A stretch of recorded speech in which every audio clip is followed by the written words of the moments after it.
persembahan dan perpuluhan dapat ditransfer melalui BCA 857 050 5000 atas nama GBI Musi Palam Indah atau scan barcode QR kode GBI Musi Palam Indah. Tuhan Yesus memberkati.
Shalom Bapak Saudara, puji nama Tuhan, apa kabar semuanya?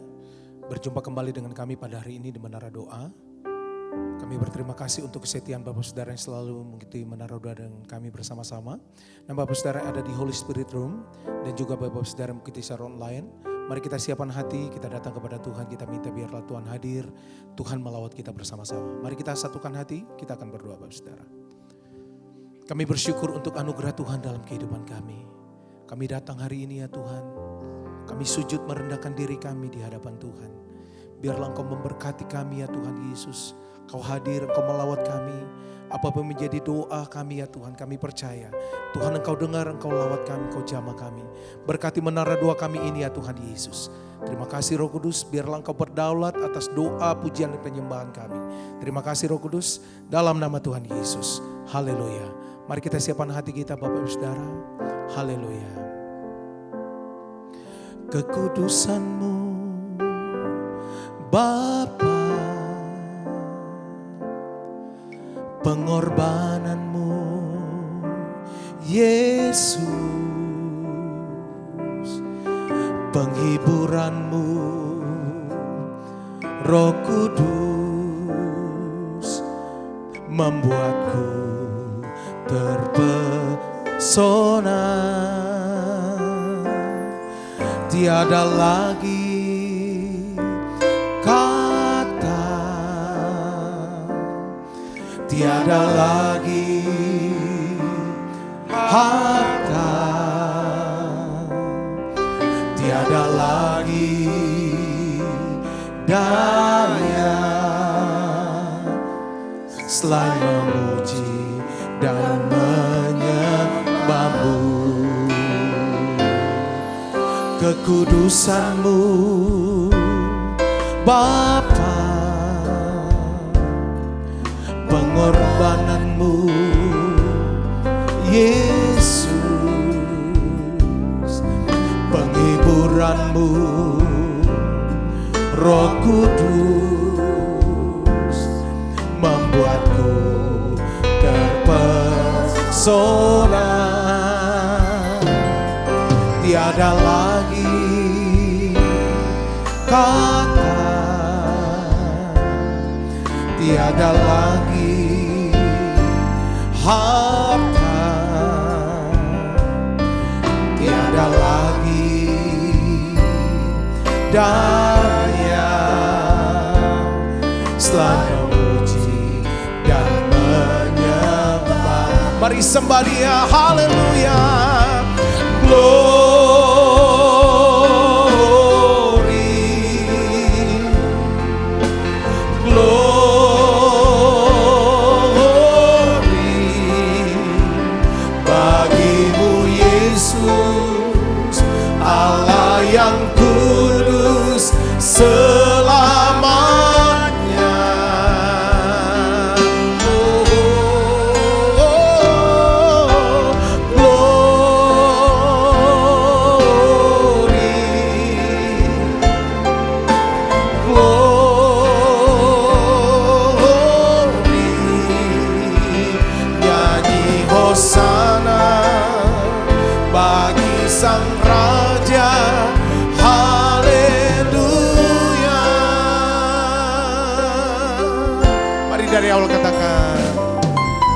Kekudusan-Mu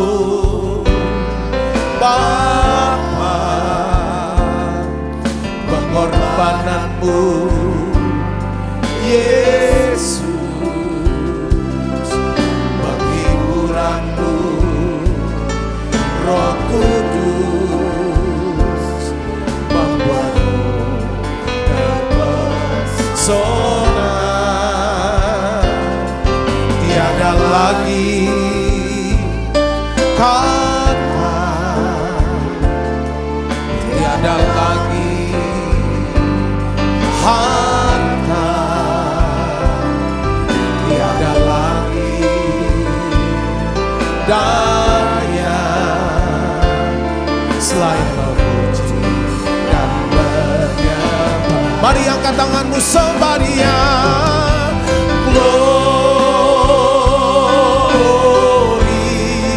Amin Tuhan. Glory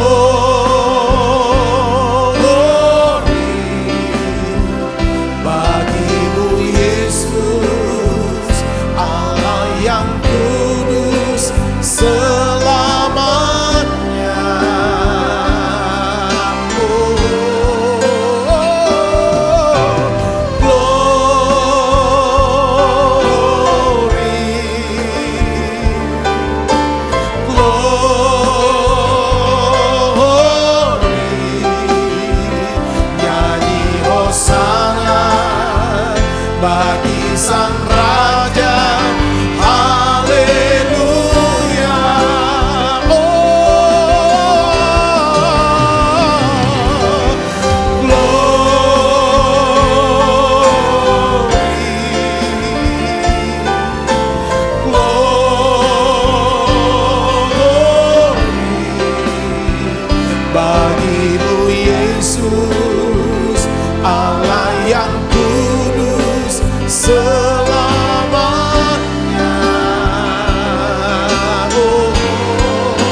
Mari datang sembah Dia Bapak Saudara.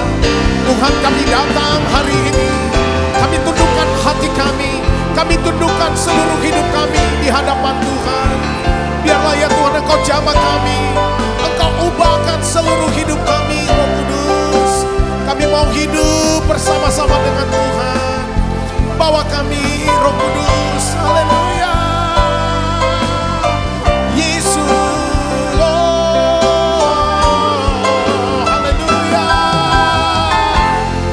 Mari Roh Kudus jamah umat-umat-Mu saat ini ya Tuhan. Kami tinggikan nama-Mu Yesus. Haleluya. Ini doa kami. Mari buka tangannya, sembah Dia. Haleluya.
selamanya.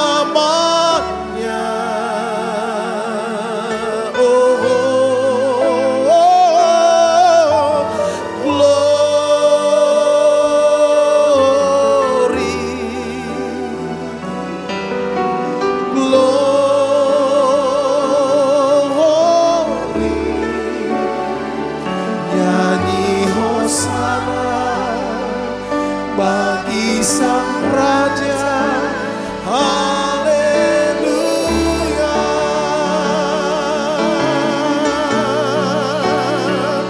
Nyanyi hosana bagi Sang Raja, haleluya.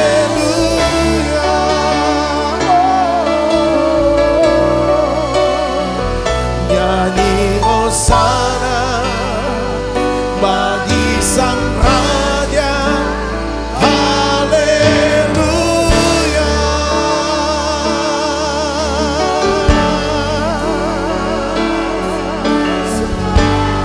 Mari jemaat Tuhan, kita mulai sembah Tuhan, bawa hidup di hadapan Tuhan. Yesus, Kau baik selamanya.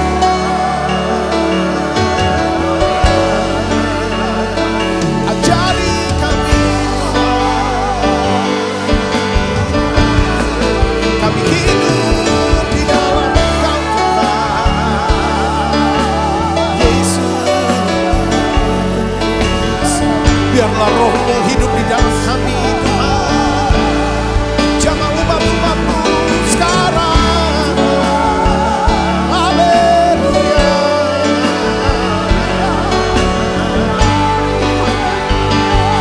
Yesus,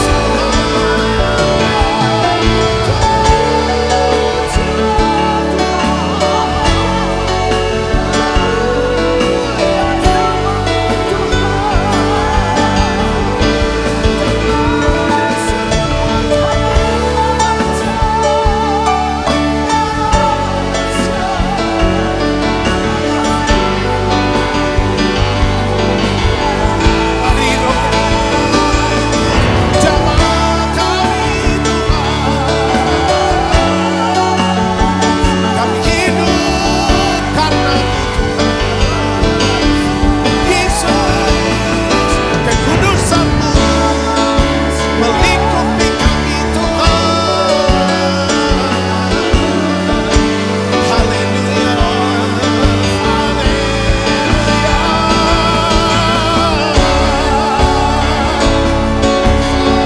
Yesus, Kau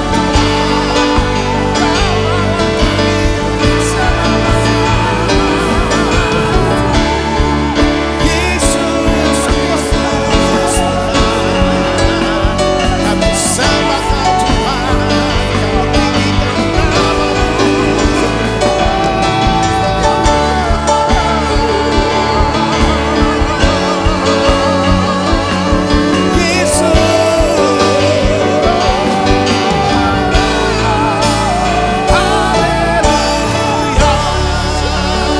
Mari berdoa dalam berbahasa roh Bapak Ibu Saudara. Kira lamaya syata kana lamaya syene makona lamata kana lama.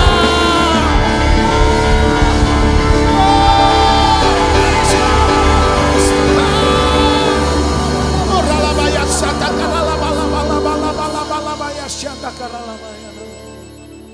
Makasih Tuhan. Ku sembah Kau ya Bapa, ku sembah Kau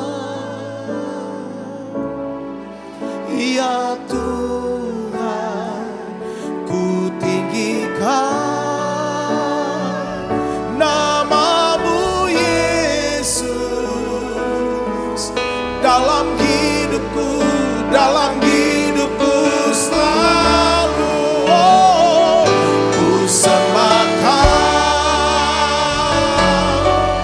ya Bapa, ku sembah Kau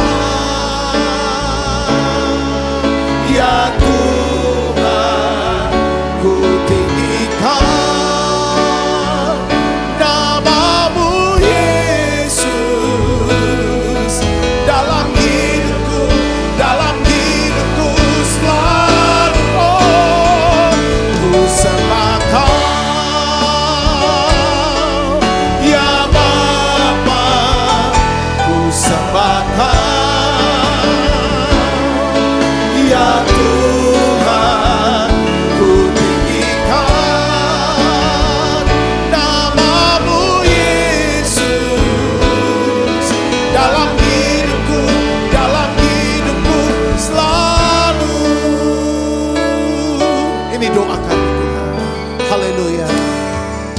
Di hadapan hadirat-Mu ya Bapa, ku datang dengan penuh kerinduan. Di hadapan hadirat-Mu ya Bapa, segala keangkuhan ku hilang. Sekali lagi katakan, di hadapan hadirat-Mu ya Bapa, ku datang dengan penuh kerinduan. Di hadapan hadirat-Mu ya Bapa, segala keangkuhan ku hilang. Sembah Dia, ku sembahkan ya Bapa, ku sembahkan ya Tuhan, ku tinggikan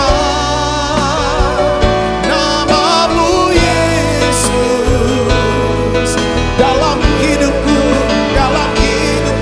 selalu. Oh, ku sembahkan ya Bapa, ku sembahkan ya Tuhan, ku tinggikan nama-Mu Yesus dalam hidupku selalu. Ku sembahkan ya Bapa, ku sembahkan ya Tuhan, ku tinggikan nama-Mu Yesus dalam hidupku selalu. Ku sembahkan ya Bapa, ku sembahkan ya Tuhan, ku tinggikan nama-Mu Yesus dalam hidupku selalu. Ku sembahkan ya Bapa, ku sembahkan ya Tuhan, ku tinggikan nama-Mu Yesus dalam hidupku selalu. Dalam hidupku selalu.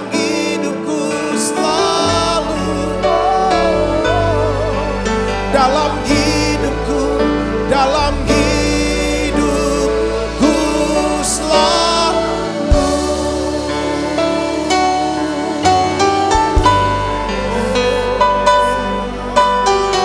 Kami persembahkan hidup kami kepada-Mu ya Tuhan. Oh, segenap hidup kami ya Tuhan Yesus, biarlah Tuhan Engkau pakai menjadi alat-Mu ya Tuhan. Ya Tuhan Yesus, kami persembahkan di hadapan-Mu ya Tuhan. Hanya ini Tuhan persembahanku, segenap hidupku, jiwa dan ragaku, sebab ku miliki harta kekayaan yang cukup berarti untuk ku persembahkan. Hanya ini Tuhan permohonanku, terimalah Tuhan persembahanku, pakailah hidupku sebagai alatmu seumur hidup. hanya ini Tuhan, hanya ini Tuhan, persembahanku, segenap hidupku, jiwa dan raga, sepakat ku miliki harta kekayaan yang cukup berarti untuk persembahkan hanya ini Tuhan, permohonanku, terimalah Tuhan, persembahan pakailah hidupku sebagai alat seumur hidup.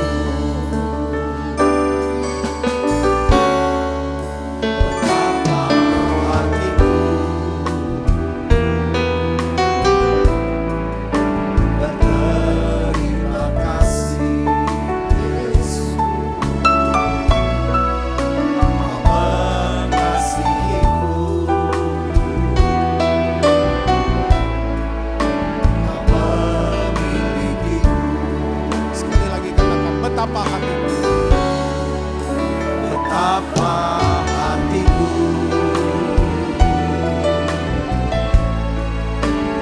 berterima kasih Yesus, Kau mengasihiku, Kau memilikiku.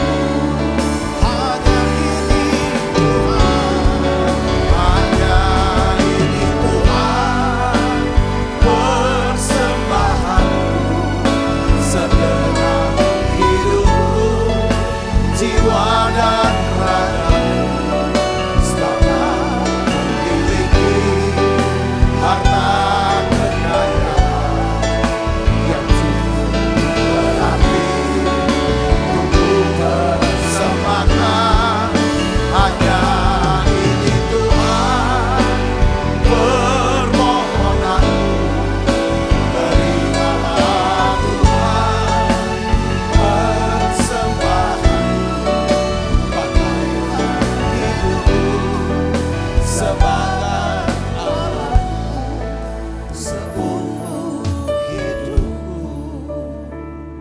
Bapak, kami bersyukur Tuhan, kami boleh ada di menara doa, kami boleh berdoa, memuji, menyembah-Mu, kami boleh masuk dan berada dalam hadirat-Mu. Terima kasih, di dalam hadirat-Mu ya Tuhan, kami tenang. Di dalam hadirat-Mu ada kesembuhan, di dalam hadirat-Mu Tuhan ada berkat senantiasa. Oleh karena itu Bapa, dalam nama Yesus, bahkan dalam hadirat-Mu Engkau berikan kami kuasa dan otoritas ya Tuhan. Kami sepakat berdoa untuk bangsa kami Indonesia. Kami minta belas kasihan-Mu buat Indonesia. Curahkan hujan pertobatan-Mu ya Tuhan, hujan keselamatan buat bangsa kami. Tuhan, curahkan hujan berkat-Mu buat bangsa kami. Lindungi bangsa kami Tuhan, lindungi kota kami Tuhan, lindungi keluarga kami ya Tuhan, lindungi gereja-Mu ini Tuhan, pelihara ya Tuhan. Kami berdoa biarlah Engkau ya Tuhan yang menuntun kami, selalu menuntun kami dengan firman-Mu, dengan roh-Mu ya Tuhan. Beri kami Tuhan kepekaan, ketajaman ya Tuhan, mata untuk bisa melihat apa yang Tuhan sedang kerjakan di tengah-tengah kami. Telinga untuk bisa mendengar apa yang Tuhan sedang katakan buat kami. Tuhan, kerinduan hati kami mengenal kehendak-Mu, melakukan kehendak-Mu ya Bapa. Terima kasih Tuhan, terima kasih. Aku berdoa ya Tuhan, untuk setiap anak-anak-Mu yang sakit Tuhan sembuhkan. Oleh bilur Yesus kami terima kesembuhan-Mu ya Tuhan. Biarlah penyakit ini Tuhan membawa kami Tuhan untuk menyatakan kemuliaan Tuhan. Terima kasih Tuhan. Aku berdoa untuk anak-anak yang sedang bergumul ya Tuhan, dalam rumah tangga mereka, keuangan mereka, pekerjaan mereka. Tuhan, Engkau berikan damai sejahtera-Mu buat kami. Kami percaya ya Tuhan, mujizat masih ada buat kami. Terima kasih Tuhan, terima kasih. Hari ini kami akan belajar sebagian sabda firman-Mu, urapi hamba-Mu. Untuk dapat menyampaikan pesan firman dengan bahasa yang sederhana dan mudah dimengerti. Dalam nama Yesus, semua kita yang siap menerima firman, hati gembira, sama-sama katakan amin. Tepuk tangan yang meriah bagi Tuhan. Silakan kembali Ibu Bapak. Shalom. Nah, dalam hari ini, minggu ini kita belajar tentang bagaimana hidup fokus pada Tuhan. Jadi saya berikan judul khotbah saya yaitu berkat Tuhan di dalam hidup fokus kepada Tuhan. Nah, apa sih yang dimaksud dengan hidup orang yang hidup fokus akan Tuhan? Kita baca Alkitab kita dari Roma 8 ayat 5 dan 6 Bapak Ibu. Kita akan baca sama-sama ayatnya. Ya, sudah ketemu, kita akan baca 1, 2, 3. Sebab mereka yang hidup menurut daging memikirkan hal-hal yang dari daging. Mereka yang hidup menurut roh memikirkan hal-hal yang dari roh. Karena keinginan daging adalah maut, tetapi keinginan roh adalah hidup dan damai sejahtera. Nah, jadi orang yang hidup fokus akan Tuhan adalah orang-orang yang apa? Memikirkan hal-hal yang dari roh. Ini namanya orang yang intim dengan Tuhan. Nah, sebaliknya orang-orang yang memikirkan hal-hal yang dari daging, pasti hatinya akan jauh dari Tuhan. Nah, ada satu kata-kata saudara yang di dalam ayat 6 katakan gini saudara. Keinginan daging adalah apa? Maut. Ya. Tetapi keinginan roh adalah hidup dan damai sejahtera. Saya percaya saudara dan saya kita semua ingin ya kan memiliki hidup. Sesuatu yang hidup pasti sesuatu yang apa? Bertumbuh, berkembang dan berbuah, berdampak. Saudaraku, ya kan? Kita juga semua mau hidupnya ada damai sejahtera. Jadi di sini saya ingin ajak ibu bapak semua, coba kalau kita mau ada kehidupan baik dalam apapun yang kita kerjakan, ya ada damai sejahtera. Satu pesannya adalah fokus sama Tuhan. Fokus artinya apa? Perhatikan apa yang kita pikirkan. Saudara, orang yang memikirkan hal-hal yang dari roh. Apa saudara yang dari roh? Apa yang dimaksud dengan memikirkan hal yang dari roh? Tuhan adalah roh. Katakan amin. Firman Tuhan adalah roh. Jiwa-jiwa adalah roh. Nah, ini yang maksudnya. Yang kita pikirkan. Kalau pikirkan tentang Tuhan, pikir tentang apa? Tentang kasih Tuhan. Ya, tentang kebaikan Tuhan, tentang perbuatan Tuhan. Ya, tentang pengampunan Tuhan, kesabaran Tuhan. Itu yang kita pikirkan. Kuasa Tuhan, rencana Tuhan buat hidup kita. Itu yang namanya mikirkan roh. Kita pikirkan firman-firman yang kita sudah belajar, kita sudah dengar khotbah-khotbah. Kalau sudah mau hidup intim dengan Tuhan, fokus sama Tuhan, kita pikirkan ini. Saudaraku, pasti orang yang fokus akan Tuhan hidupnya, memikirkan hal-hal yang dari roh, pasti pikirannya positif. Betul gak saudara?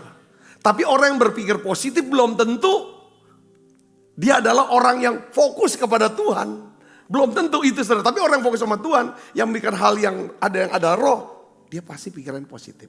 Sebaliknya kalau kita mikirnya hal yang daging, selalu bicara apa saudara? Yang negatif pasti. Perbuatan daging kita sudah tahu semua. Ya kan saudaraku? Di dalam Galatia pasal 5 dikatakan perbuatan daging itu jelas semua. Saudara. Nah, hari ini saudara saya ingin ajak saudaraku satu hal. Ya, bahwa apa yang kita pikirkan itu menentukan ya siapa yang dekat dengan diri kita. Kalau yang kita pikirkan adalah Tuhan, firman Tuhan, jiwa-jiwa, saudaraku, itu yang dekat sama kita. Kalau kita pikirkan yang jelek-jelek, yang jahat-jahat, kelemahan, ya saudara, semua yang negatif, kita jauh dari Tuhan. Ya, jadi keintiman itu ditentukan oleh apa? Siapa dan apa yang kita pikirkan. Kita sudah bahas saudaraku ya di doa pengurapan kemarin, yaitu pertama dampaknya apa? Kalau orang yang fokus sama Tuhan, mikirkan hal-hal yang dari roh, mikirkan tentang Tuhan, firman Tuhan, saudaraku, jiwa-jiwa pasti lumer semua kekhawatiran, kecemasannya jadi lumer. mencair, lenyap, diganti dengan apa? Damai sejahtera. Di doa pengurapan kita belajar. Yang kedua, saudara, kalau kita fokus sama Tuhan, saudara memikirkan hal-hal yang dari roh, yaitu tentang Tuhan, firman Tuhan. Kita ngerti perspektif kita, sudut pandang kita itu berubah. Alkitab bilang apa? Saudara, kita sudah didudukan bersama Yesus di mana? Di surga. Jadi perspektif kita lihatnya apa? Kita lihat kehidupan dan masalah dari atas ke bawah. Kalau kita jauh dari Tuhan, mikirnya yang daging aja, tentang yang negatif, yang jahat, yang jelek, segala macam. Kita ngelihat hidup tuh dari bawah ke atas. Saudaraku, itu beda banget. Kalau kita bisa lihat hidup dari atas ke bawah, itu seperti kita lihat sulaman. Tahu gak, pernah lihat sulam gak? Hasil karya sulam. Ya kan saudara, kalau kita lihat dari atas ke bawah, kita bisa lihat gambar hasil sulaman. Tapi kalau kita lihat dari bawah, ruwet, semeraut, acak adut. Itulah hidup. Kenapa kok kita selalu mikirnya yang acak adut, kacau, semua segala macam. Memang dunianya seperti ini. Tapi ingat loh, kita ini sudah dibangkitkan bersama Kristus dan didudukan bersama Yesus di sorga. Nah ini kita bahas di dalam doa pengurapan kemarin. Nah hari ini saya mau lanjutkan saudaraku. Ya kan? Ya kan, apa sih? Ya kan berkatnya. Ya kan, berkat-berkat Tuhan yang luar biasa. Ya, yang akan terjadi dalam hidup kita. Kalau kita fokusnya kepada Tuhan hari-hari ini. Kekuatan kita yang fokus saja sama Tuhan. Saudaraku, ini kan bicara tentang apa? Kalau kita harus jalan di atas badai sekarang. Seperti Petrus saudara. Sementara Petrus dengar suara Tuhan. Mari, Tuhan kalau engkau itu, suruh aku berjalan di atas badai. Tuhan bilang, datang kemari. Sementara Petrus fokus kepada Tuhan. Petrus berjalan di atas badai. Di atas air. Sementara Petrus mulai lihat kiri dan kanan. Gelombang-gelombang badai yang acak adut. Yang semeraut. Tenggelam dia. Hari-hari ini apa yang kita pikirkan akan menentukan. Kita hidup dengan damai sejahtera. Karena kuncinya tuh damai sejahtera sih. Kalau ada damai sejahtera di sini saudaraku. Maka saya yakin segala yang baik yang Tuhan janjikan buat saudara. Semuanya pasti digenapi. Wadahnya apa? Damai sejahtera. Untuk bisa sampai damai sejahtera muncul itu karena ada apa? Kebenaran firman. Di mana ada kebenaran di situ akan ada damai sejahtera. Untuk bisa dapat damai sejahtera, saudara harus punya kepekaan. Bukan cuma sekedar bisa dengar khotbah. Banyak orang bisa dengar khotbah, tapi dia tidak dengar suara Tuhan di situ. Tidak berubah kalau kita dengar suara Tuhan, kita ngerti kehendak Tuhan. Kita bisa punya perspektif yang berbeda. Katakan amin saudara. Ini yang harus kita inikan. Ini saudaraku. Ya, lanjut ya saudara ya. Kita akan masuk saudaraku. Saya lanjutkan. Ada berkatnya hari ini 2 minimal kita bahas. Ya. Kalau kita fokus sama Tuhan. Ya kan. Itu hasilnya itu tanpa kita sadari. Saudara, mentalitas korban. Itu lama-lama lumer mencair. Diganti dengan mentalitas apa? Pemenang. Jadi saat kita fokus sama Tuhan. Memikirkan hal-hal yang dari roh. Mentalitas korban diganti menjadi mentalitas apa? Pemenang. Nah secara teologis saudara. Mentalitas korban. Kenapa kita jadi mentalitas korban apa? Kita sudah gini gitu. Kalau ada apa-apa, kena apa-apa. Kita nggak pernah lihat diri kita yang salah. Kita selalu nyalain siapa? Orang, keadaan, Tuhan. Itu mentalitas korban. Karena aku gini sih. Coba kalau misalnya aku gini. Ya saudaraku. Saya tulis begini saudara. Secara teologis mentalitas korban itu akarnya. Timbul penyebabnya karena apa? Karena ketidaktahuan kita akan apa? Identitas kita di dalam Kristus. Kalau kita tahu identitas kita dalam Kristus, kita akan selalu jadi korban. Tapi kalau kita tahu ya, ketika kita merasa jadi korban, saya tulisin nih, saya jelasin lagi nih. Kita secara tidak sadar ingin menyatakan bahwa keadaan orang lain, bahkan iblis memiliki kontrol yang jauh lebih besar daripada siapa? Daripada Tuhan. Ya kan? Nah, saya ingin kasih tahu kepada kita semua, identitas kita adalah apa? 2 Korintus 5 ayat 17. Jadi, siapa yang ada di dalam Kristus, ia adalah ciptaan baru. Yang lama sudah berlalu. Sesungguhnya yang baru sudah datang. Saudaraku, kata Yunani dari pemenang itu, saya dapetin kata-kata ini. Nikao.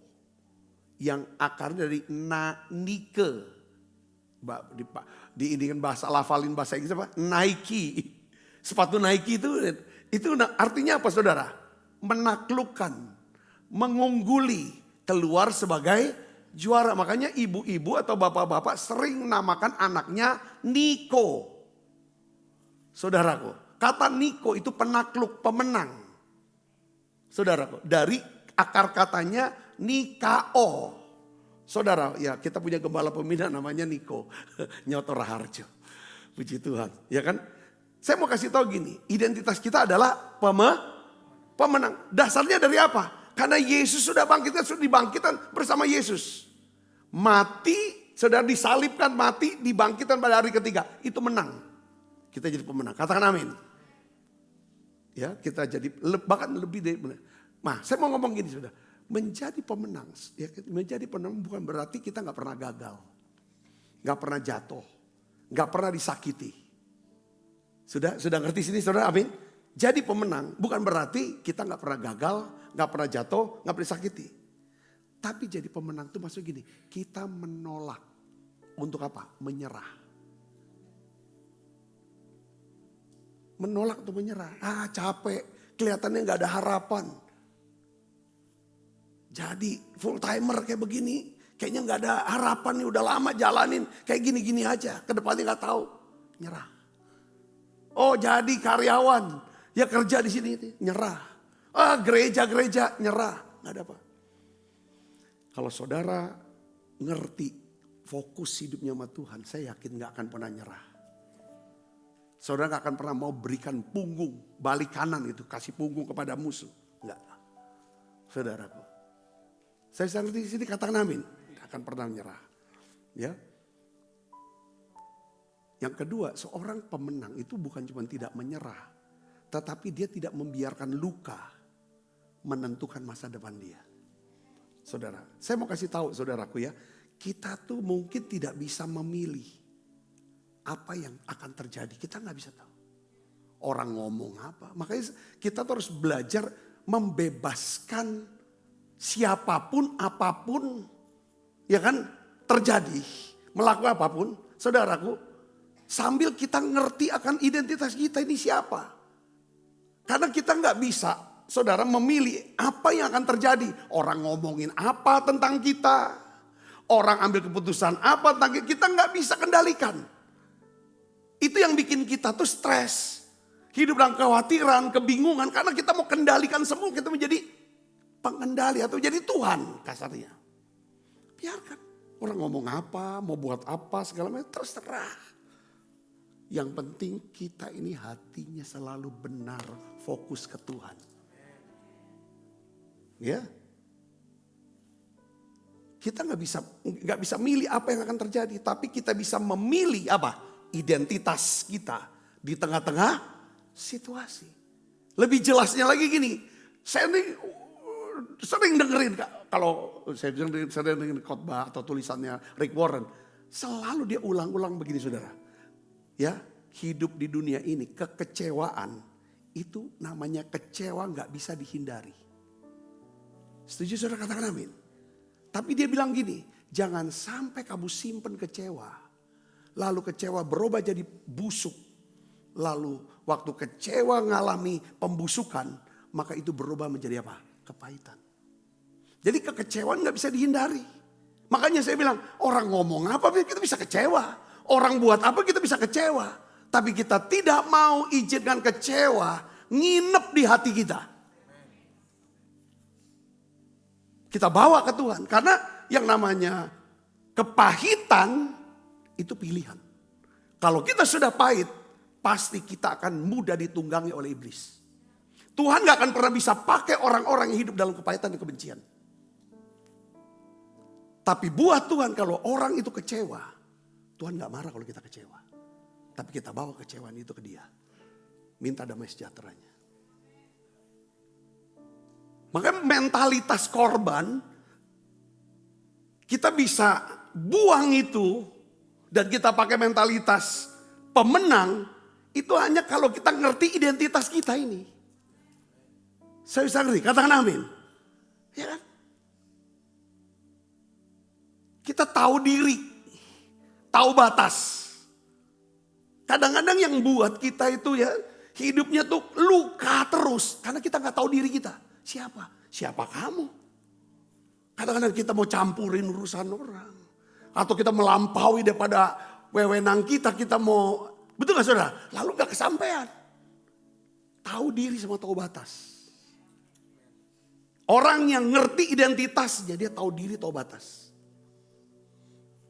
Setuju gak? Nah, kita tahu diri saya siapa, batasan saya itu apa. Ya udah hidup damai itu kuncinya. Kolose 3 ayat 12 kita baca sama. Ini tentang identitas kita. Supaya kita nggak mudah jadi korban. Aduh kesian diri, cengeng gitu loh. Mentalitas korban tuh mentalitas cengeng. Tahu cengeng nggak? Sudah cengeng. Dikit-dikit mudah tersinggung, mudah marah, mudah merajuk. Masih kecil guling-guling. Setelah udah besar nujah. Kalau kehendaknya, keinginannya tidak diturutin. Rasakan. Harus ngerti identitas kita yang benar. Kita baca sama-sama yuk. Kolose 3 ayat 12. 1, 2, 3. Karena itu sebagai orang-orang pilihan Allah. Identitas kita siapa? Orang-orang pilihan Allah milik kita. Kita pilihan. Ya. Yang apa? Dia jelaskan. Yang dikuduskan dan dikasih. Orang boleh.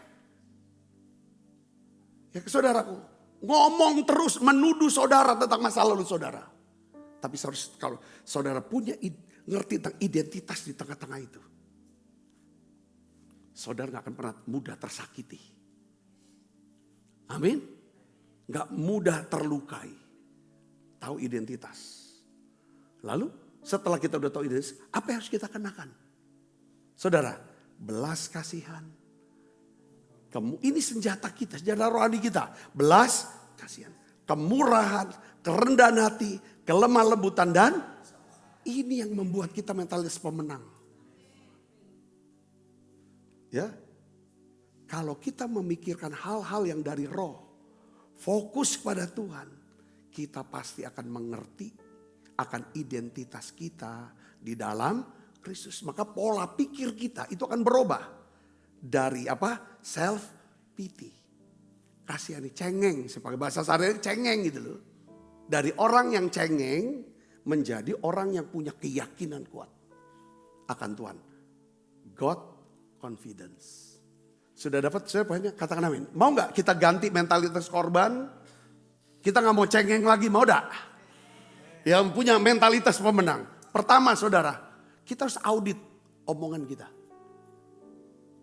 Ya, kita harus audit, evaluasi perkataan kita. Perhatikan kata-kata kita.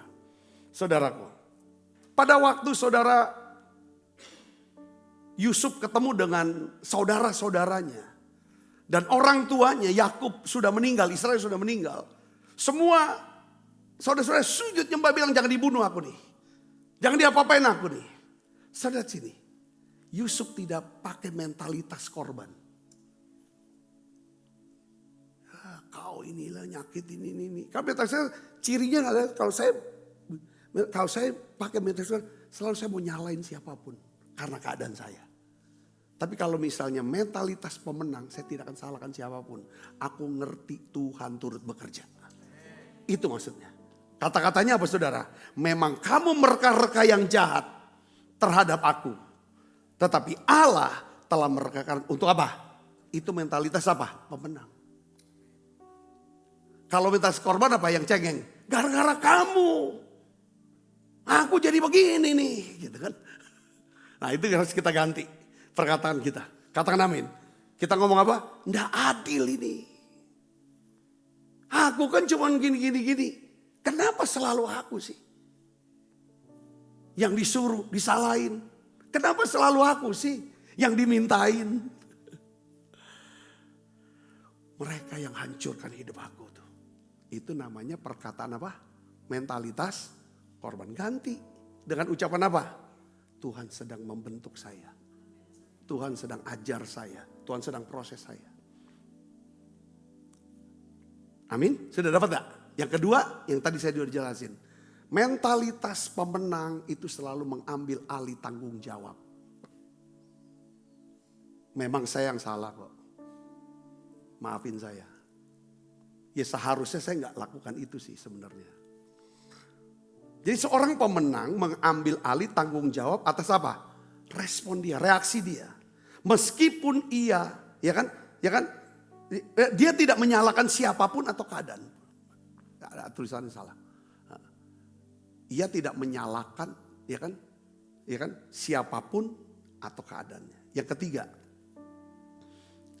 saudara, jadi masalah, pergumulan, penderitaan, kita harus lihat itu sebagai apa? Arena latihan, tempat gym.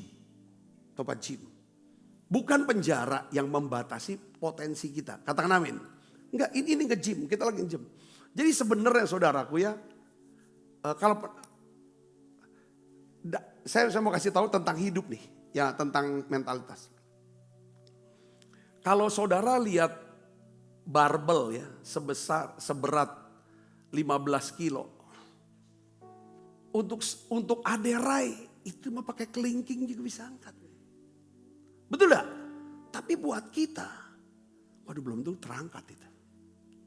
Saya sangat ngerti gak? Masalahnya bukan di barbelnya kan, betul gak? Masalahnya siapa? Kemampuan otot yang berbeda. Jadi cobalah setiap masalah atau badai. Entah karena kesalahan kita, entah karena salah orang, apa karena iblis. Badai kan bisa datang tiga cara, betul ya saudara? Ya dah. Semua diizinkan Tuhan terjadi, anggap itu sebagai tempat gym, tempat latihan. Jangan nyalain siapapun, minta kekuatan, minta anugerah dari Tuhan. Boleh kecewa, ngomong sebentar, aku kecewa, aku marah Tuhan, aku sebel. Kok aku benci ya Tuhan ya? Tolong aku untuk bisa ampuni. Aku minta kasih-Mu, kasih karuniamu. Aku gak mau pahit nih. Berikan saya damai sejahtera-Mu. Sudah dapat gak? Contoh orang yang harus hidupnya jadi korban, mentalitas korban. Dia bisa salahin orang tua, dia bisa salahin Tuhan. Siapa namanya? Nick Vujicic. Pernah dengar gak namanya? Ini orang gak punya tangan, gak punya kaki. Lahir saudaraku. Ini secara logika. Dia bisa memiliki mentalitas korban. Karena keadaan tubuh dia. Di masa kecil katanya dia cerita saudara. Dia ngalami depresi. Dia mau bunuh diri. Karena dia merasa bahwa pasti dia gak punya masa depan. Dia cuma jadi beban aja buat orang tuanya. Saudara, sampai dia ketemu. Ngalami perjumpaan dengan Tuhan. Disitulah dia ngerti panggilannya. Tujuannya. Dia ngerti identitas dia dalam Kristus. Dia bilang, dia cerita, aku berhenti bertanya. Tuhan kenapa aku gak punya tangan, gak punya kaki. Aku gak nanya itu lagi. Tapi aku mulai tanya sama Tuhan, Tuhan apa yang bisa kau lakukan melalui hidupku yang tanpa tangan dan kaki ini. Nick berubah dari seorang korban yang mengasihi diri sendiri menjadi seorang apa? Penginjil. Waduh, semua orang kalau dia khotbah kan itu semua orang dilawat nangis gitu loh. Kita yang lengkap itu seringkali jadi merasa diri kita jadi korban. Dia motivasi orang, banyak orang. Istrinya cantik loh. Amin.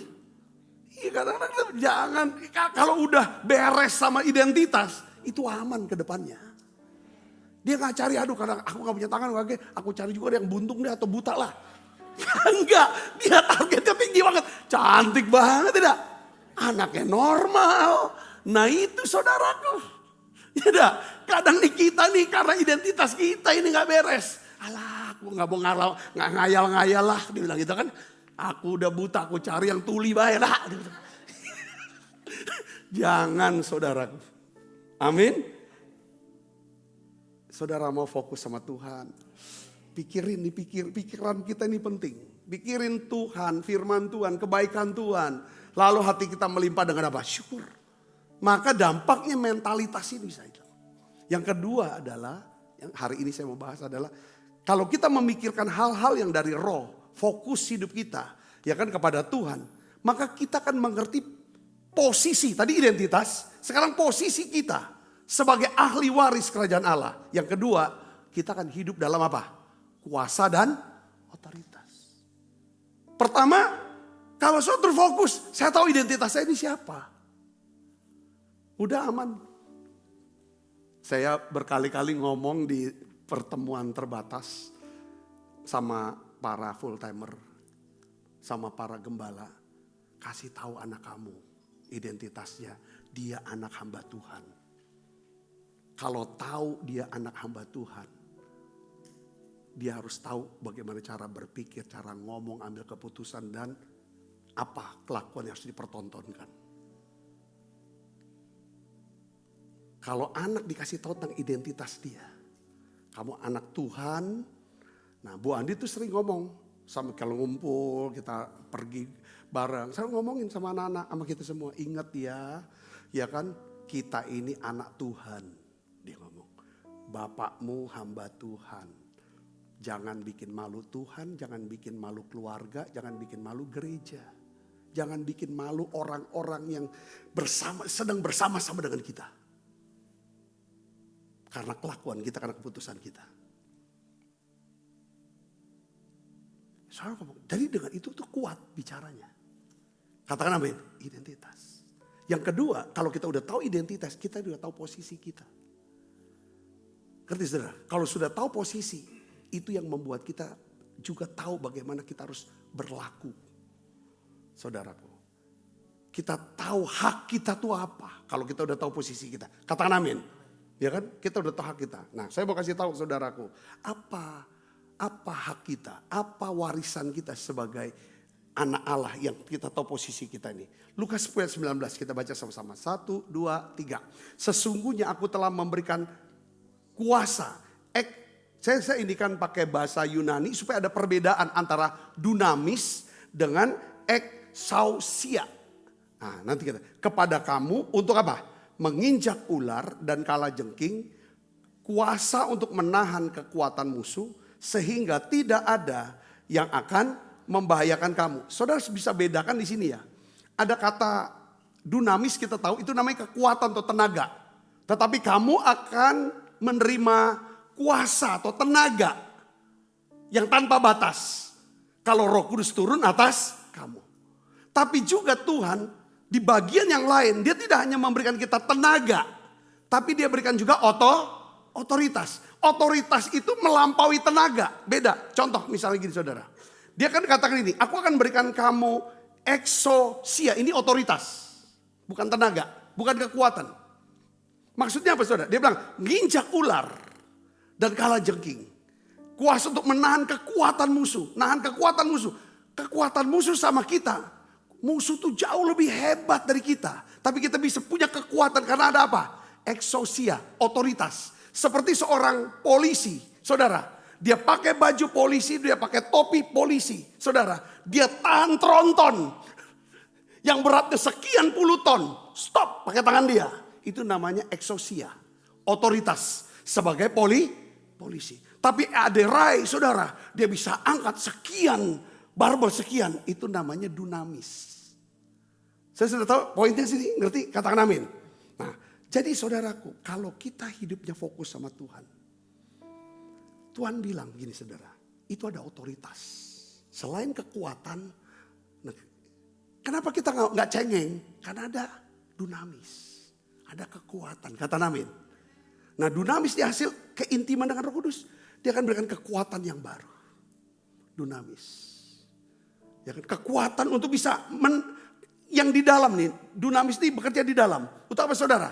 Dari kita orang yang dulu seleranya dengan daging, dengan dunia, dengan dosa. Ngerti saudara? Itu karena ada dunamis. Selera kita berdoa. Enggak. Saya bisa dapat, katakan amin. Dia kerja di dalam. Eksosia itu di luar. Kekuatan itu saudara. Kekuatan untuk menginjak ular. Kalahkan dan menahan daripada kekuatan musuh. Kita baca yuk sama-sama. Efesus 1 ayat 19-20. Ini yang saya mau bilang ini juga dia gabung dua. Kekuatan dan otoritas. Kuasa dan otoritas. Kita baca. 1, 2, 3. Betapa hebat kuasanya bagi kita yang percaya sesuai dengan kekuatan kuasanya. Yang dikerjakannya di dalam Kristus dengan membangkitkan dia dari antara orang mati. Dan apa? Mendudukan dia di sebelah kanannya di surga. Jauh lebih tinggi daripada segala pemerintah, penguasa, kekuasaan, kerajaan, dan tiap-tiap nama yang dapat disebut bukan hanya di dunia ini saja, melainkan juga di dunia yang akan datang. Dan segala sesuatu telah diletakkannya di bawah kaki Kristus. Dan dia telah diberikannya kepada apa? Jemaat sebagai kepala dari segala yang ada. Katakan amin. Ini posisi otoritas kita. Jadi respon saudara dan saya akan berubah. Kalau kita ngerti tentang apa? Posisi kita. Karena kita punya apa? Otoritas dan kuasa. Nah sekarang gimana caranya menggunakan daripada kuasa dan otoritas dalam kehidupan kita sehari-hari? Bagaimana caranya saudara? Yang pertama, ubah pola doa kita. Ubah pola doa kita. Untuk mengeksekusi daripada otoritas dan kuasa. Ubah pola doa kita. Matius 16 ayat 19 katakan apa? Kepadamu akan kuberikan apa?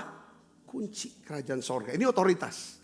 Apa yang kamu ikat di dunia ini akan terikat di sorga. Apa yang kamu lepaskan di bumi dunia ini akan terlepas di. Jadi ganti doanya saudara. Ya, doanya gimana? Saya tulis di sini saudara. Tuhan tolong singkirkan masalah. Kita ganti jadi apa? Kita deklarasikan. Saudaraku, ya kan? Aku deklarasikan untuk damai sejahtera atas badai ini. Aku perintahkan dalam nama Yesus setiap kegelapan. Aku perintahkan dalam nama segala kuasa gelap, segala sakit penyakit. Pergi dalam, jadi ada otoritas kita pakai. Jadi ada doa berdasarkan perintah gitu saudaraku. Ya, yang kedua saudaraku Yesus, bagaimana caranya menggunakan kuasa dan otoritas? Yang kedua adalah kita menciptakan solusi. Jadi doa tuh seperti mikirin apa hikmatnya untuk selesaikan ini. Ya, saudara pernah nggak? Misalnya ada masalah besar nih dalam hidup kita. Saudara tolong doanya adalah gini, saudara. Kita berdoa Bapa dalam nama Yesus. Tuhan tahu masalahku. Detail aja ngomongin apa adanya. Yang jelas, aku tidak tahu apa yang harus aku buat. Tapi aku percaya. Engkau tahu bagaimana cara menyelesaikannya. Kasih tahu Tuhan. Pakai bahasa ininya keren apa? Berikan saya hikmatmu.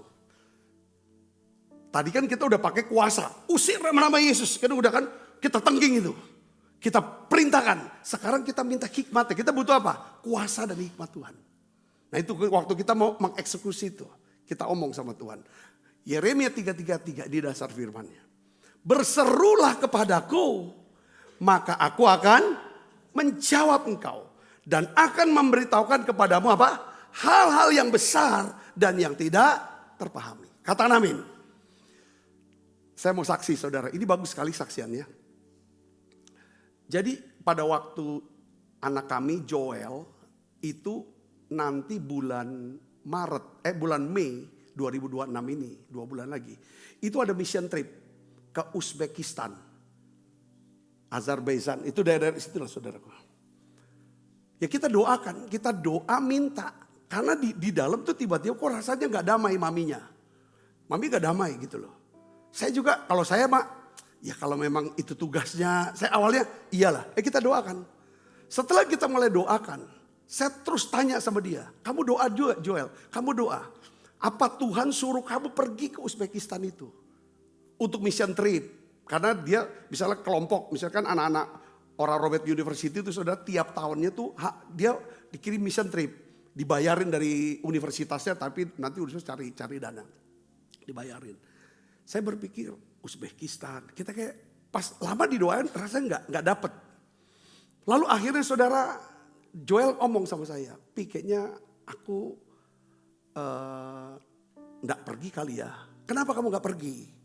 Dia ngomong gini, ya kan kok di hati aku nggak dapet. Aku nggak dapet. Ya, nggak lama kemudian dia mimpi. Dia dapat mimpi. Dia dapat mimpi, saudara, dia ada di satu airport. Airport tuh untuk pergi ke satu tempat mission trip ini. Tiba-tiba saudara ketemu maminya.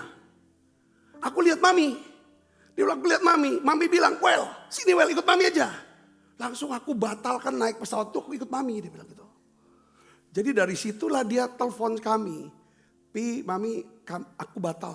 Kenapa kamu batal? Aku dapat mimpi. Dia cerita mimpi itu. Saudara tahu, itu kan di bulan Januari. Keputusan Januari atau Februari. Ya sekarang kalau ke situ dia kena rudalnya Iran lah. Jadi Tuhan tuh lebih tahu gitu, ngerti gak saudara? Jadi minta hikmat karena berseru padaku. Maka aku akan menjawab engkau. Aku akan memberitahukan kepadamu hal-hal yang besar. Dan hal-hal yang tidak kamu pahami. Kita enggak tahu. Tapi Tuhan tahu.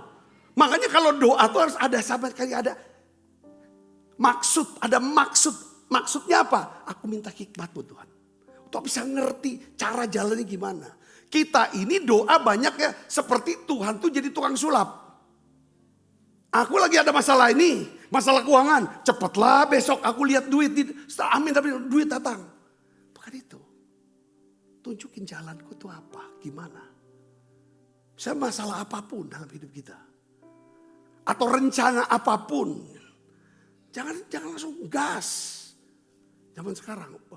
Ini dunia ya. Saudara ini dekat. Menjelang kedatangan Tuhan makin dekat. Perubahannya tuh begitu cepat. Seringkali kita tidak tahu.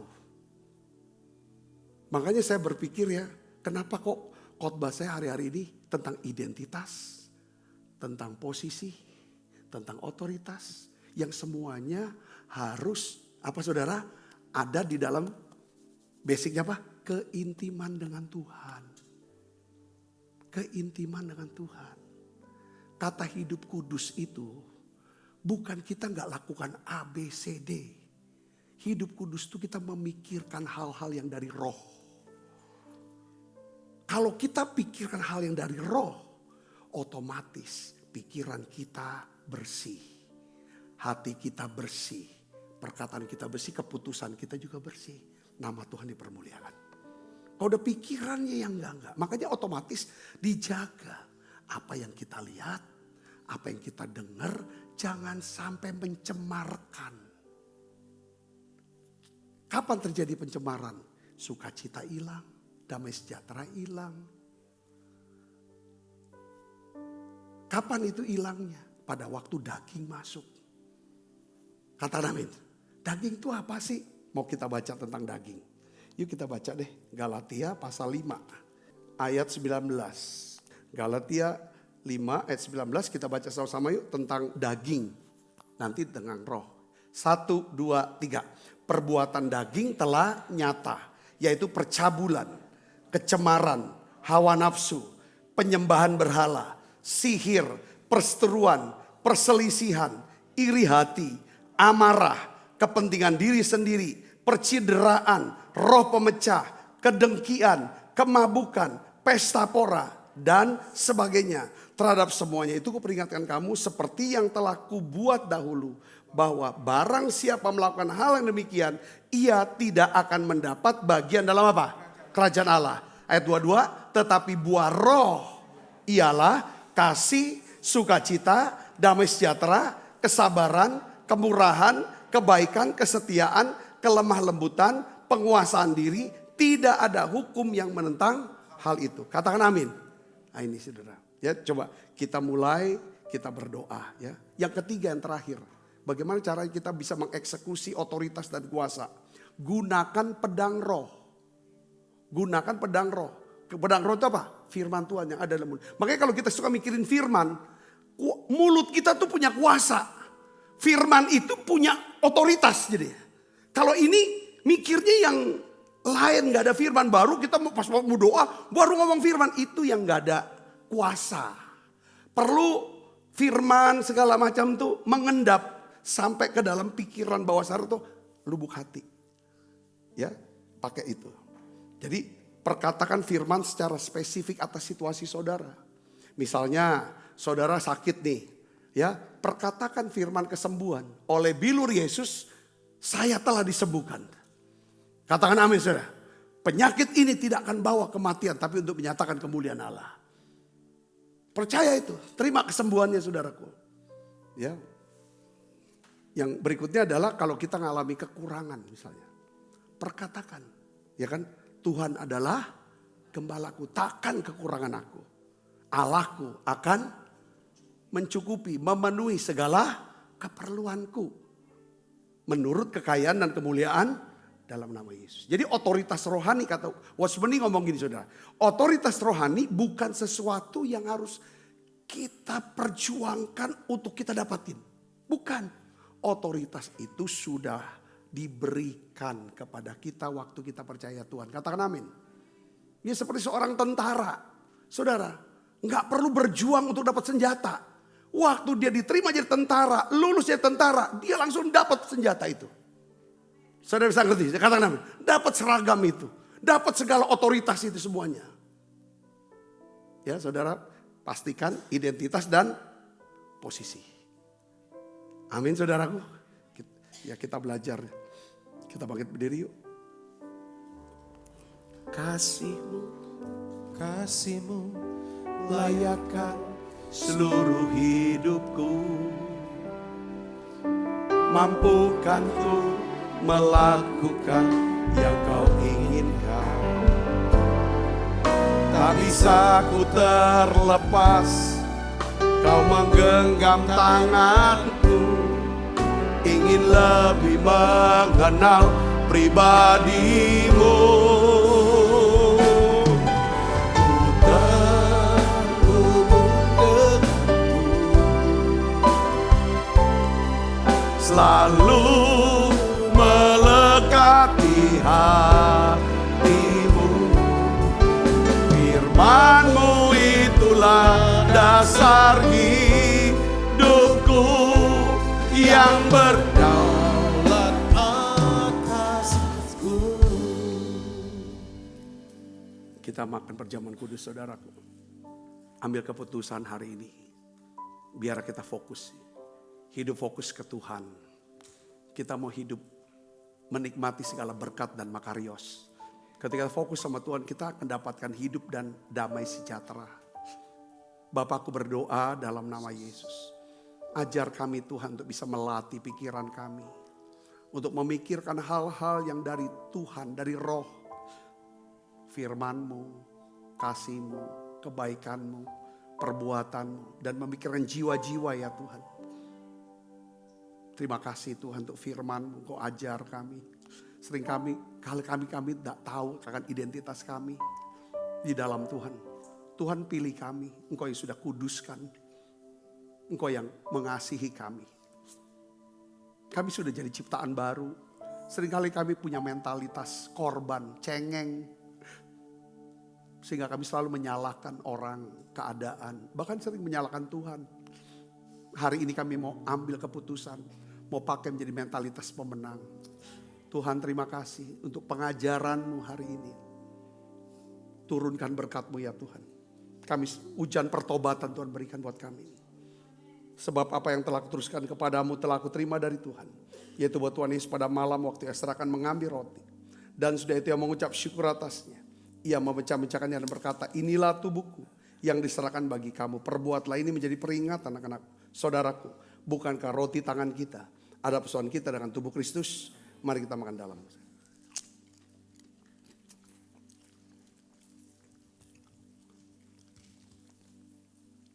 Demikian juga yang mengambil cawan sudah makan berkata, cawan ini perjanjian baru.